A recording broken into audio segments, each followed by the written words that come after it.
Then immediately, the Atomic Energy Commission, now known as the Nuclear Regulatory Commission, to soothe things down in these lovely changes of expression into the Department of Energy, not the Department of War, which later was changed to the Department of Defense.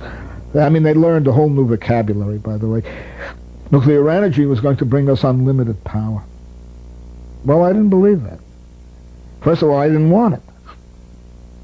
Mainly because I was very deeply concerned with nuclear wastes.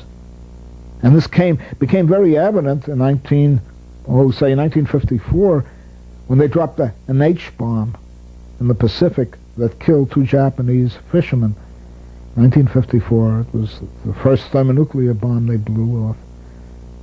Now, at that time, I belonged to a group that was essentially outside the traditional left completely.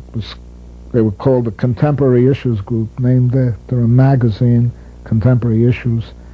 They had formerly been Trotskyists, most of them, who decided that we, as I felt, had to make a total reappraisal about what the war meant. And I was working with this group, helping turn out a magazine, beginning in 1948 and onward. And when they dropped an H-bomb, or they exploded an H-bomb somewhere out in Bikini Atoll, whatever it was called, I don't know, one of the islands out there, which caused an uproar in part because 2 Japanese fishermen who were dusted by the fallout died, and others became ill. I sat down and I wrote a leaflet called Stop the Bomb. I and the group gave out about 20,000 of it in New York.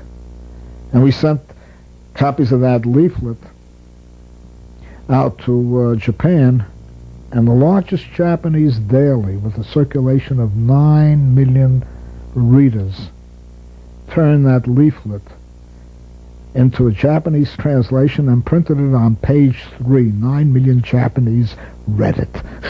And suddenly we were flooded with hundreds of letters by Japanese who could write to us in English, calling upon us to continue our efforts. Now, it's very important, I think, for people to know a few things. One, the peace movement itself at that time mainly emphasized the peaceful atom as against the warlike atom. What I mean by that is that the peace movement believed that nuclear power was dangerous as a weapon to wipe out cities. They gave very little attention, if at all, to fallout and the debris of nuclear explosions, or, for that matter, nuclear power. So to attack fallout at that particular point was, by implication, to attack nucleonics generally, not just as a weapon, but as the so-called peaceful atom or nuclear power plant. And this leaflet really produced a profound effect upon many of the peace activists that I knew. I remember A.J. Muste, who was regarded as the father of the peace movement in America. My friend Dave Dellinger calls him the divine A.J. Died some years back, quite a few years back, but told me personally that that leaflet had completely changed his thinking on nuclear energy. As to say, not only the bomb that we had to worry about, said A.J. to me, you were right, we have to worry about even nuclear power. And early on, I may tell you, the group that I was associated with made a big fuss about the dangers of nuclear power. There was a major accident that occurred in England in 1956, in which widespread radioiodine swept over Western Europe, and this Contemporary Issues group in England, as well as my own group in the United States, made a big fuss about this. So very early on, it became very clear to me that new issues, capitalism was producing new issues. It was not simply producing economic issues, important as these always are. It was not only producing economic problems and dislocations, it was producing environmental issues, or more precisely, ecological issues. And that awareness, partly of my own, partly of our group, caused me to write about this I wrote a number of works under the name of Louis Herber. One of them was The Problem of Chemicals in Food, which was printed as early as 1952.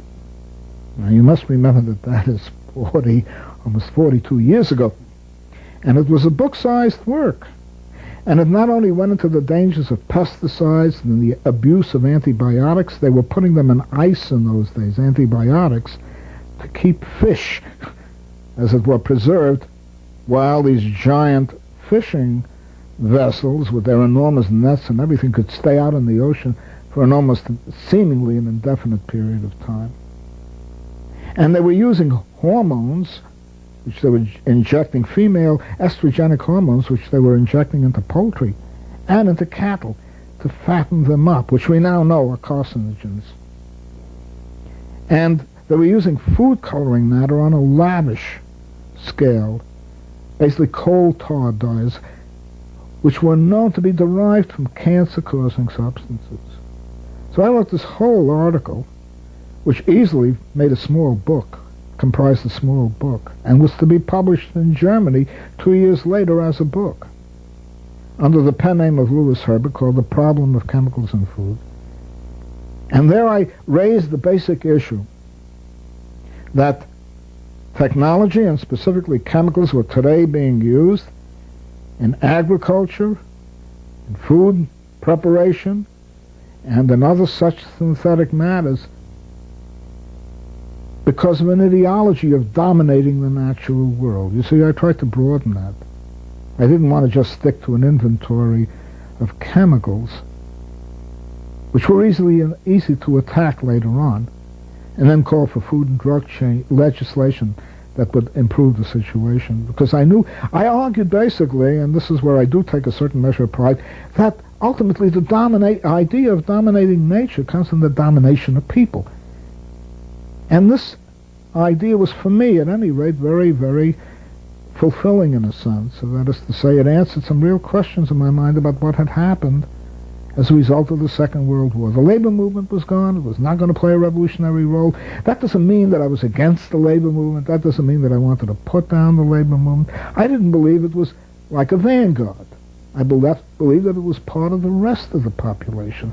And that capitalism, first of all, as a result of its impact on the environment, okay, capitalism was going to generate new issues, not strictly economic ones, important as the economic always are. And people never forget that I keep emphasizing that the economic are important. What happens in the ghettos, what happens among the poor, what happens among the unstable middle classes today who don't know where their futures lie, are not small issues to me at all. They always are part of my way of thinking. But there was something new that was coming out. And that new thing was ecology. That capitalism, because of Marx's very notion that it must forever grow or die, expand and swallow up, or itself be swallowed up. Every capitalist enterprise faced with that problem must therefore continually turn soil into sand in agribusiness. It must turn soil into concrete, expanding highways and in cities. It must turn forests into matchsticks or newspaper print. And I said that these drives in capitalism were pitting society, and specifically capitalist society, although not only capitalist society, and we can go into that, that's another subject, but pitting society inexorably against the integrity of the natural environment. And that this was undermining this, forever churning the organic into the inorganic, reducing it, diminishing it, was, in this respect, simplifying the planet as well as poisoning it. I stressed simplification as emphatically as I could. Well, around 1939 or 38, a disaster happened in the United States. The